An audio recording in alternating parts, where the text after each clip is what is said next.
আসসালামু আলাইকুম প্রিয় দর্শক, আজকে আমরা এই ভিডিওতে জানবো 2026 সালে সৌদি আরবে ওয়ার্ক পারমিট বিষয়ে যেতে আপনাদের কীরকম টাকা খরচ পড়বে এই সম্পর্কে একটি ধারণা দেওয়ার চেষ্টা করব। তো প্রিয় দর্শক, ভিডিওটি শুরু করার পূর্বে আপনারা আমাদের চ্যানেল নতুন হয়ে থাকলে অনুগ্রহপূর্বক আমাদের চ্যানেলটিকে সাবস্ক্রাইব করে পাশে থাকা বেল আইকনটি অল করে রাখুন। প্রিয় দর্শক, 2026 সালে সৌদি আরবে ওয়ার্ক পারমিট বিষয়ে যেতে সর্বপ্রথমে আপনাদের খরচ পড়বে পাসপোর্ট, যেখানে $50 থেকে $100 পর্যন্ত খরচ পড়বে। এরপর রয়েছে মেডিকেল খরচ, মেডিকেল বাবদ প্রায় $40 থেকে $70 মতো খরচ পড়বে। পুলিশ ক্লিয়ারেন্স বাবদ $5 থেকে $12 মতো খরচ পড়বে। বিএমইটি নিবন্ধন ও পিডিওএস বাবদ প্রায় $8 থেকে $42 মতো খরচ পড়বে। ভিসা প্রসেসিং ও সরকারি ফি বাবদ $40 থেকে $85 মতো খরচ পড়বে।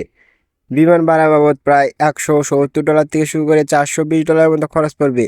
অন্যান্য ডকুমেন্ট ও আনুষঙ্গিক খরচের জন্য প্রায় $40 থেকে $125 মতো খরচ পড়বে।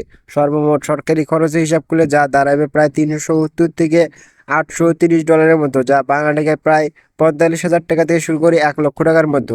আর আপনারা যদি এজেন্সির মাধ্যমে 2026 সালে সৌদি আরব ওয়ার্ক পারমিট বিষয়ে যেতে চান, এক্ষেত্রে এজেন্সিরা আপনাদের কাছ থেকে $1,700 থেকে শুরু করে প্রায় $3,750 মতো নিতে পারে, যা বাংলা টাকায় প্রায় 2 লক্ষ টাকা থেকে শুরু করে 4,50,000 টাকার মতো পড়বে।